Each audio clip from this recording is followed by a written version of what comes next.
My name is Margaret, 23 years old, and I recently graduated with honors in technology engineering from a university in Massachusetts. On my graduation day, no one from my family attended. No flowers, no congratulations, not even a proud glance. Just a text from my mother.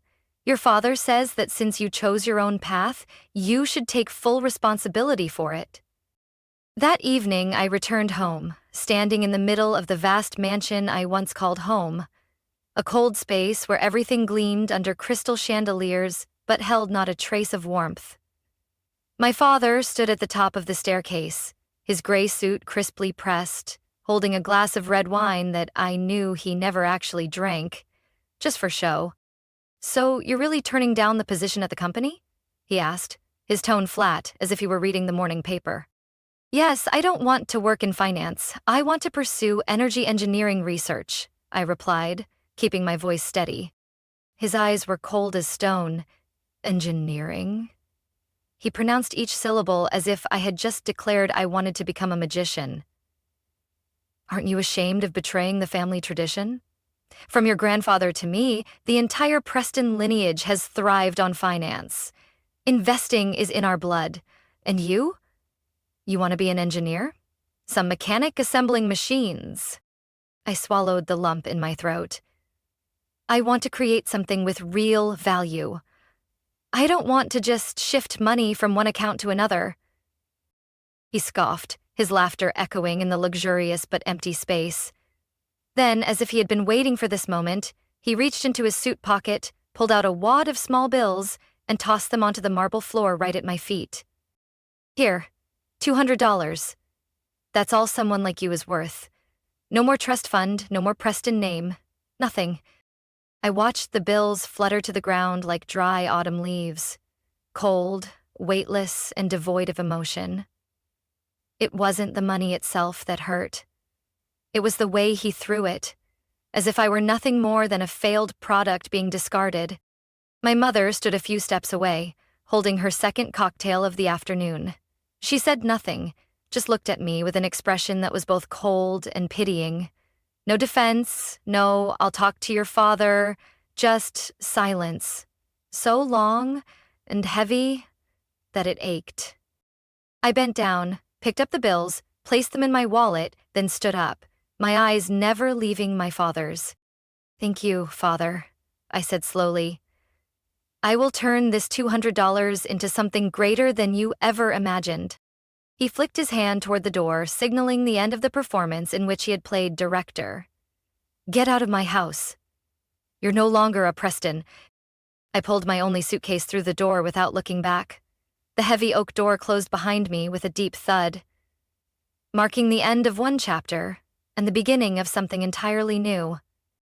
I stepped down the stone staircase, where the car I had used during college was no longer there. It had been repossessed, as it was registered under the company's name. I had no home, no car, not a single bank card in my pocket.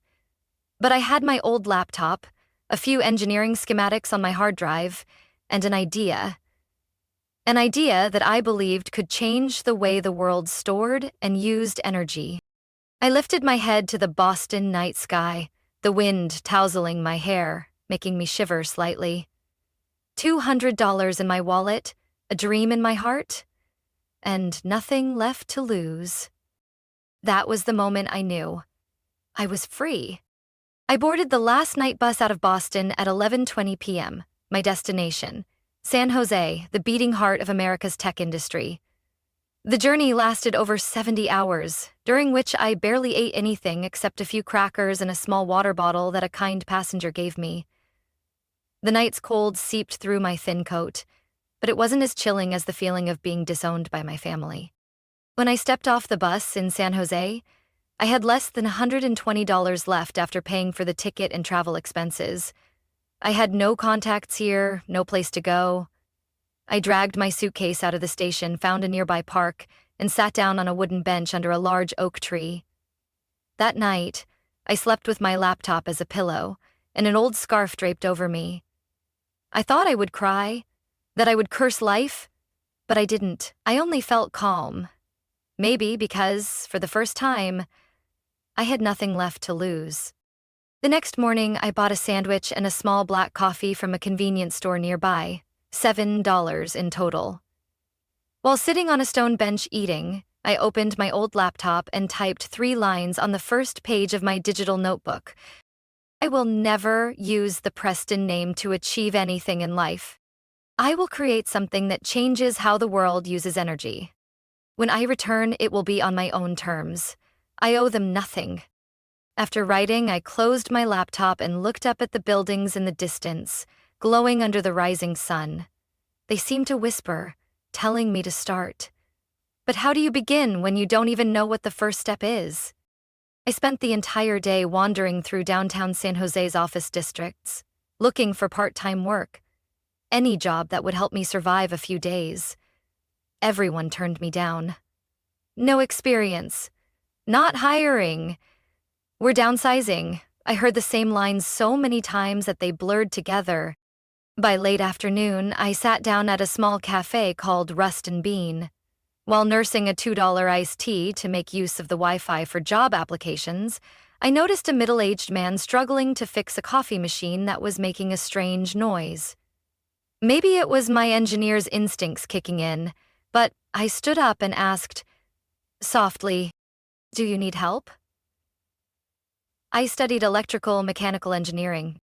At first, he hesitated, but after I pointed out that the strange hissing sound was caused by a misaligned pressure valve, he reluctantly let me try.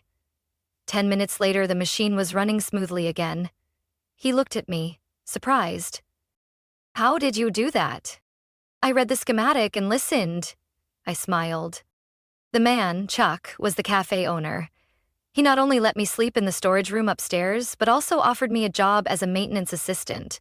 Low pay, but enough to keep me afloat. I accepted immediately. The following days became a cycle of early mornings cleaning machines and checking equipment, and late nights refining my designs for a renewable energy storage project I had conceived back in my sophomore year of college. The technology was still unfinished, but I knew that if I could perfect it, it could revolutionize the way people stored solar energy. Something that was becoming more common, but still limited by current battery efficiency.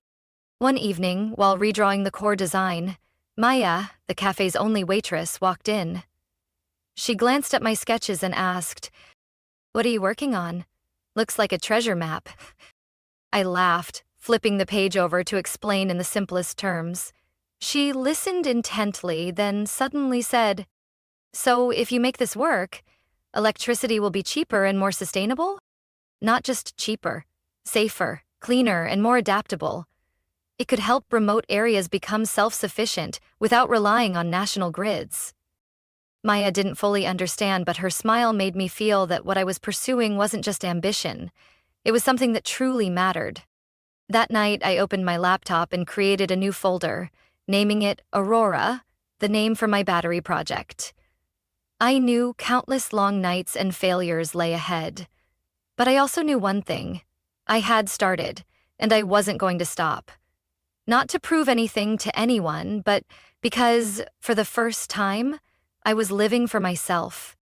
"Excuse me," I asked gently, "is that the power distribution model for a multi-layer energy charging system?"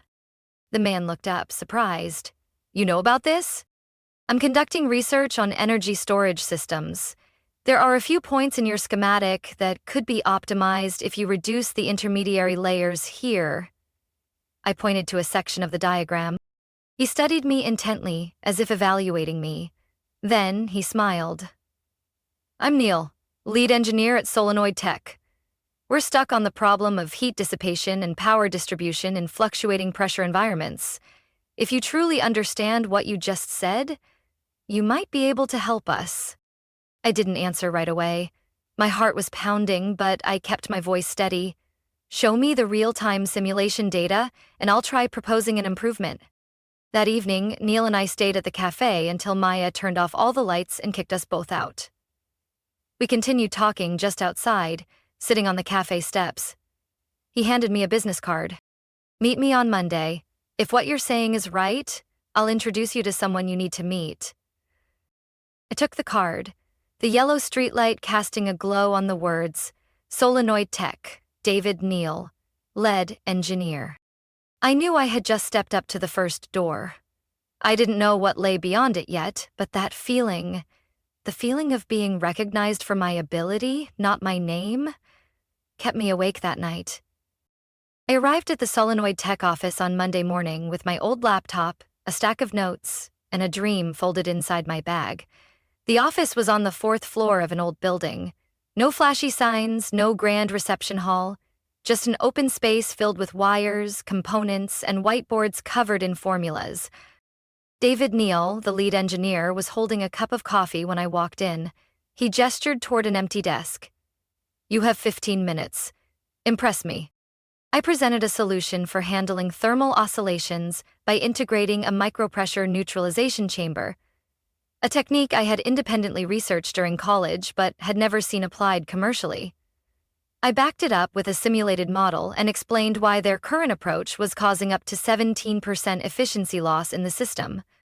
David was silent for a long moment, then set his coffee down and nodded slowly. "I think you need to meet someone." A few days later, he took me to a research facility at the Santa Clara Institute of Technology, a private center collaborating on energy technology research. The person I was introduced to was Professor Monica Tran, an expert in applied electrochemistry and one of the pioneers in solid-state battery research in California.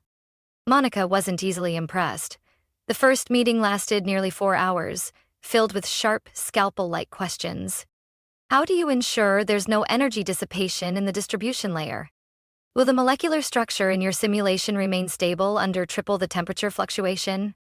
Why use a biothermal conductive compound instead of industrial ceramics? I answered every question with everything I knew and everything I had learned on my own, from my university days to the late nights at Rust and Bean Cafe. When the session ended, Monica nodded at David. "Put her in the temporary research group. I want real-world testing within a month. If she's right, I'll grant her access to the Stanford Innovation Hub Energy Lab." I couldn't believe my ears.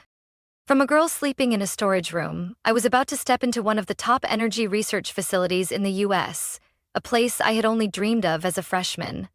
But I knew one thing. Every opportunity comes with high expectations. Failure was not an option. The 1-month trial in the research group was the most grueling period I had ever experienced. I worked morning shifts at the cafe, spent afternoons and evenings in the research team, then stayed up until 2 a.m. refining my models on my laptop. I learned how to measure intramolecular resistance with high-precision equipment, familiarize myself with nanocomposite materials, and simulate electromagnetic environments under extreme conditions. By the 4th week, I presented the first prototype of the Aurora design, a version ready for practical testing. Monica and 2 technical assistants spent an entire afternoon verifying the data. In the end, Monica simply said, "There's potential." 3 days later, I received an email. "Stanford Lab officially grants access to Margaret Preston. Project code, Aurora Beta." I stared at the words on the screen, my hands trembling. No one in the room knew that they had just opened a door for me, a door I had never been sure I would ever reach. The next few months were an endless journey forward. I moved out of the storage room and rented a small place near Stanford thanks to a research grant Monica helped me secure. I spent almost all my time in the lab, wearing a white coat, protective glasses, working with materials I had only read about in textbooks. By day, I ran experiments. By night, I wrote reports, redrew schematics, and optimized every single detail. There were nights when I collapsed asleep on my desk, waking up with tangled hair and a sore wrist. But not once did I feel exhausted in a way that made me want to quit. If anything, I felt alive, for the first time in a long time. Then, one October night, while testing the 3rd-generation Aurora prototype, the data displayed something no one had dared to hope for: a storage efficiency of 98.4%, a number never recorded before. I reran the test 3 times, using independent measuring devices, checking every circuit, every molecular layer. The result did not change. I sank into my chair, unable to believe my own eyes. A part of me wanted to scream. A part of me was afraid to breathe too hard, as if touching it too quickly would make it disappear. I sent the data to Monica with a short message. Breakthrough confirmed. Aurora is alive. 10 minutes later, she called. Margaret, do you realize what you've just done? I simply replied, I think I just rewrote a new chapter in energy storage. On the other end, Monica was silent for a moment, then exhaled. We need to prepare a presentation for the International Energy Conference next month. You will be the one presenting. I looked at the Aurora Project logo on my laptop screen, a soft, swirling light representing energy that never fades. I had promised myself I would create something that changes the world. And now, I had just touched it. The International Energy Conference that year was held in Seattle. I stood on stage, bright lights shining directly on my face, while hundreds of scientists, investors, and global energy executives sat in the audience. When I presented Aurora, the first high-efficiency storage system reaching nearly 98.5% performance at one-third the cost of traditional lithium batteries, the hall fell completely silent. When I finished with, if renewable energy is the future, then Aurora is the key to unlocking it, the applause was thunderous. Some people stood. Monica sat in the front row, eyes glistening, while David squeezed my hand backstage, whispering, We're ready. Within 2 weeks after the conference, I received over 20 investment offers. One name stood out. Avery Capital, a venture capital firm in Austin, Texas, known for turning breakthrough tech ideas into billion-dollar empires. The invitation came from Raphael Lin, the firm's strategy director, a calm, sharp-eyed man who seemed to read thoughts. Our meeting took place in a small Mexican restaurant near the research facility. Raphael didn't waste time. I've been following you since Aurora was just a scribbled idea. Now it's a breakthrough. I want to invest $5 million for 22% equity in the company you're about to build. I gripped my glass, not answering immediately. Raphael took a sip of coffee and continued, as if reading my hesitation. Margaret, you don't need more people to dream with you. You need people who can turn that dream into reality, faster than anyone else out there. I was silent for a few seconds, then reached out my hand. We have a deal. Aurora Dynamics was founded the following spring, headquartered in San Mateo, inside a technology hub near the international airport. I was no longer the engineer sleeping on park benches or curled up in a cafe storage room. Now, I was the CEO, leading a team of over 30 people, including Maya, now the Chief Operating Officer, and David, Senior Technical Advisor. The first few months were a whirlwind, optimizing the supply chain, building the prototype production line, securing the first module manufacturing contracts, handling hundreds of legal documents. Each passing day, I felt both invigorated and constantly challenged. But not for a single moment did I feel lost.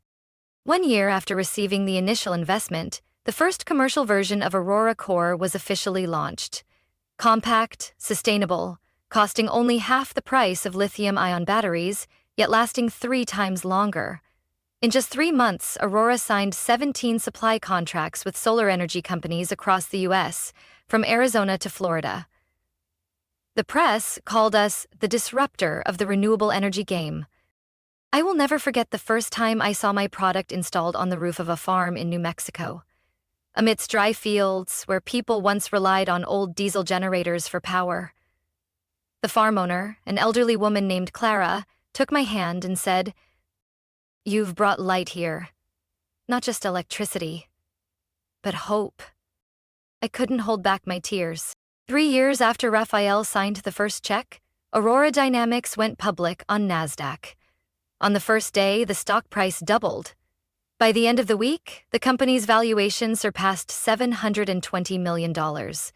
My shares, after multiple investment rounds, were worth approximately $112 million. I still remember the feeling of watching the Bloomberg ticker display the news. Aurora Dynamics, the young woman who sparked a revolution.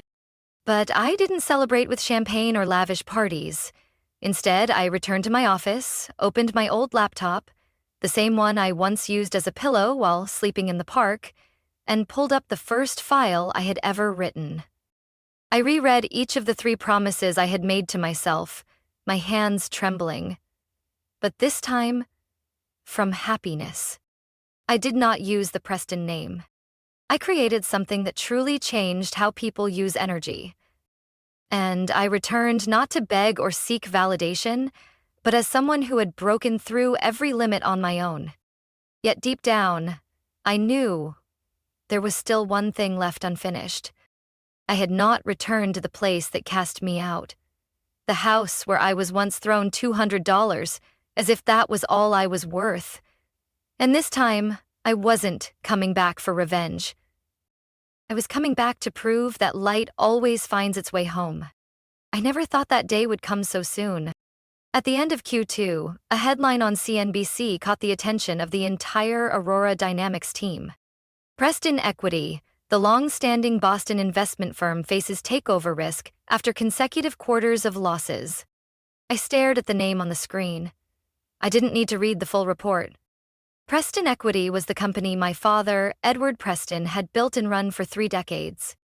The same company he had once expected me to join as part of the family tradition, before tossing me $200 and cutting me off. The news reported that the company was in turmoil, outdated investment portfolios, sluggish response to emerging technologies, and a mass exodus of partners. Worse still, they were facing a quiet acquisition attempt from a tech conglomerate called Equinox Holdings, a name that had never publicly appeared in the market but was clearly backed by substantial financial power. I pressed my lips together and turned to Raphael, who stood beside me. His eyes told me he already knew what I was thinking. "It's us, isn't it?" I asked quietly. Raphael nodded. Equinox is the subsidiary we established last year to acquire legacy assets that need transformation. Preston Equity is one of our targets. So far, no one inside the company knows who truly owns it. I leaned back in my chair, my mind swirling. I had spent my entire youth living under the heavy shadow of the Preston name. A family bound to wealth and power, but devoid of understanding or love. And now, in a cruel twist of fate, I was the one holding the power to decide the future of the very empire my father once used to disown me. 1 week later, I arrived in Boston. The Preston Equity office building hadn't changed. Cold gray granite walls, heavy dark wood doors, and the gold-lettered Preston and Partners sign hanging proudly above the entrance. But this time, I wasn't entering as a cast-out daughter. I was the CEO of Aurora Dynamics and the majority stakeholder of Equinox Holdings, the company now controlling 48% of Preston Equity. The man who greeted me was Warren Stokes, the firm's vice chairman, an old, cautious, and discreet man. "This way, miss. Mr. Preston is in a board meeting. He didn't recognize me." I nodded and walked down the familiar hallway, lined with the same oil paintings I had seen throughout my childhood. The 10th floor conference room, once off limits to me, was now where I sat at the head of the table, a folder of documents placed before me. I waited. The door swung open. My father walked in. His hair was grayer, his stance less firm than before. His eyes swept past me, not recognizing me at first. He began speaking in the same commanding tone that had once silenced rooms full of executives. "Ladies and gentlemen, we need to have a serious discussion about the threat from Equinox Holdings." "No need to worry, Father," I interrupted, lifting my gaze. The room fell completely silent. His eyes finally landed on me, and for the first time, he recognized me. "Margaret." I nodded and smiled, calm. "Hello, Father. It's been a long time." One of the board members stammered. You're behind Equinox?" I opened the folder and slid it toward my father. "Equinox Holdings is a subsidiary of Aurora Dynamics, and I am the one who authorized the takeover." My father froze, his eyes locked on the documents. His hand trembled slightly. "Why?" His voice was hoarse, no longer the sharp tone I once feared. I answered slowly, deliberately. "Because you once taught me that a person's worth is defined by what they can create. Today I return to prove You were right. Just not in the way you expected. Warren Stokes interjected. Ms. Margaret, what do you want from this deal? I looked him straight in the eye. I don't want to destroy Preston Equity. I want to save it. But to do that, I need to change everything, from its business model and personnel to its investment strategy. The company will be merged into Aurora's green technology ecosystem. The Preston name will be no more. My father gripped the armrest of his chair tightly. You're willing to bury an entire legacy just for your pride?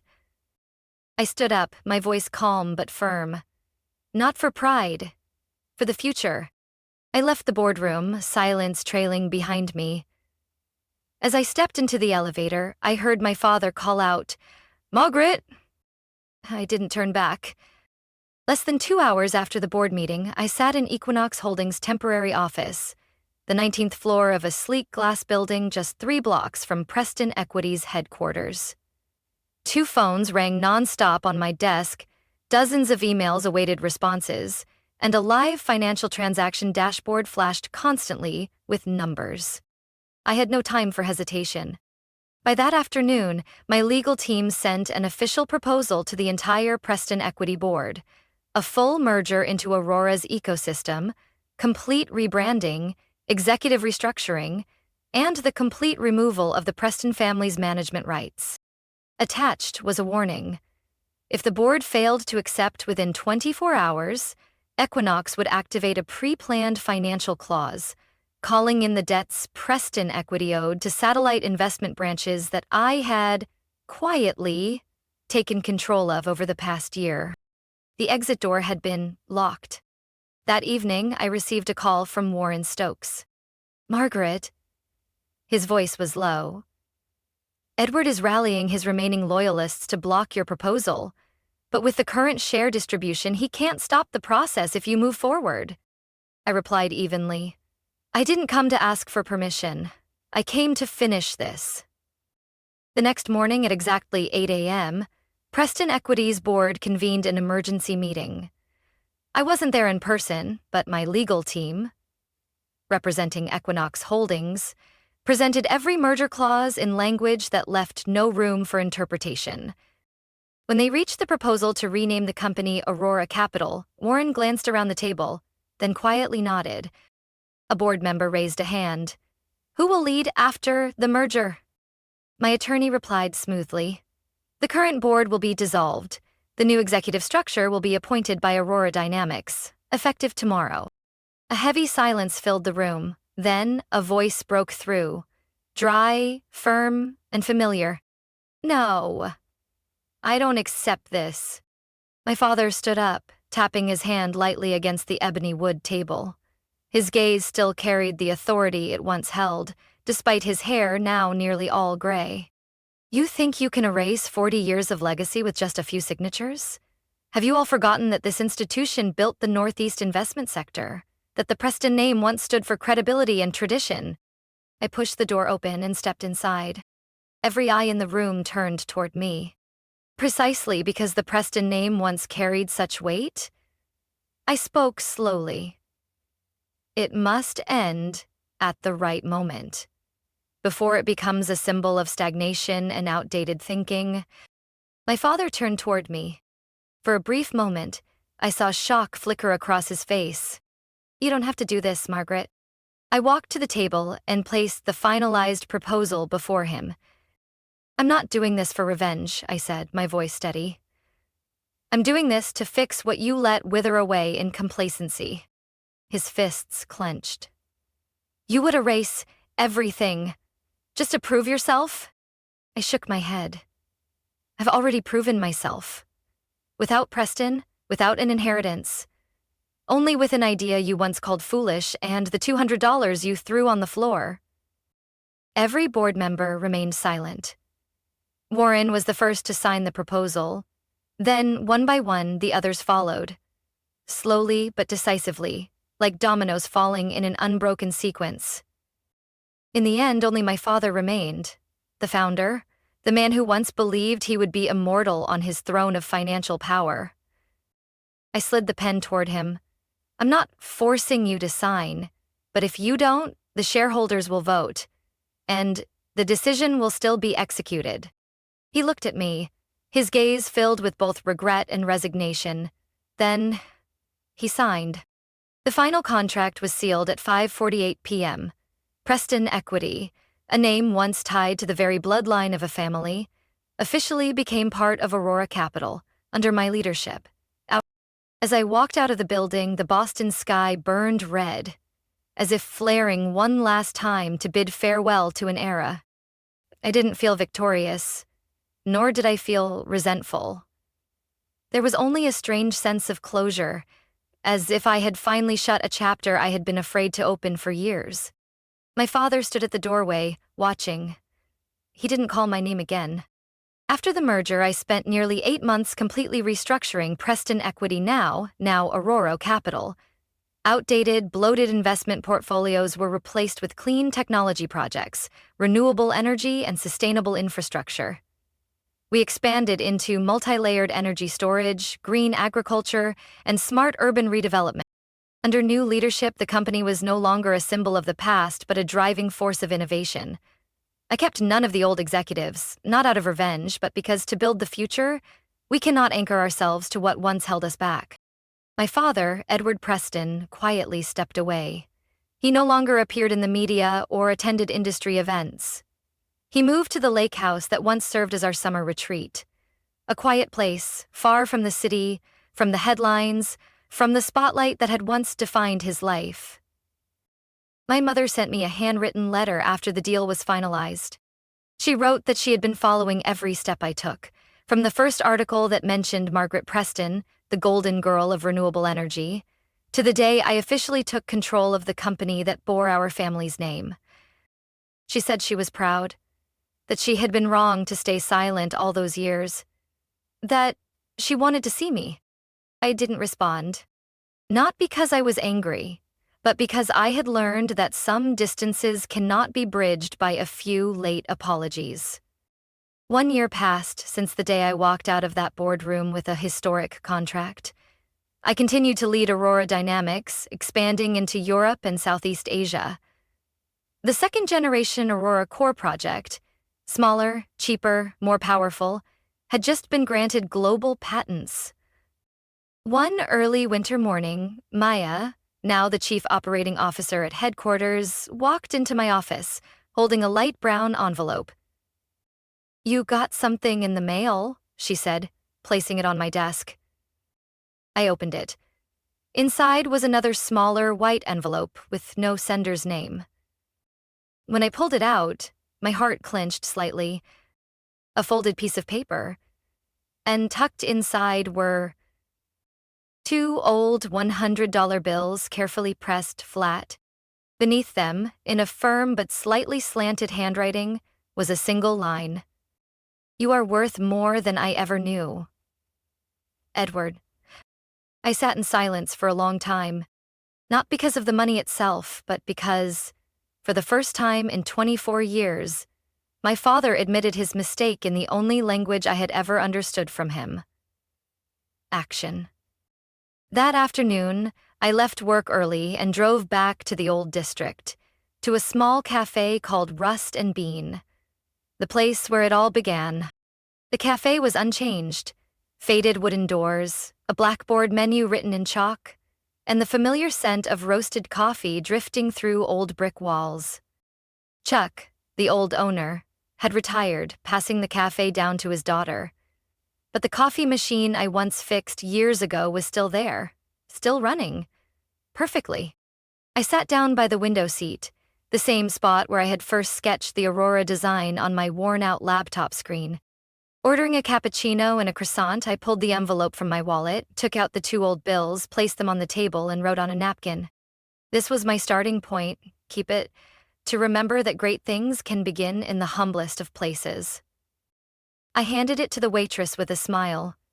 "Please give this to the owner. It's a tip." Then, I walked out of the cafe, the golden hues of the setting sun casting a warm glow behind me. I had once left home with a small suitcase, a laptop, and $200 thrown at my feet. I returned with a company worth hundreds of millions, thousands of employees, and a mission greater than myself. But my true worth wasn't measured in those numbers. What I had learned was this: a person's value is not defined by where they were born, not by the name they carry, but by what they choose to build with what they have. And sometimes, something as small as 2 dismissed banknotes can be the beginning of an empire. From a rejected girl with $200 and a dream deemed foolish, I built an empire that changed the way the world uses energy. But this journey was never about proving my worth to others. It was about proving to myself that where we start does not determine where we end. What matters is that we dare to begin, dare to persist, and dare to create. I did not become who I am despite my past. I became who I am because of it. And now I live as myself, not seeking validation, only ensuring that I have no regrets.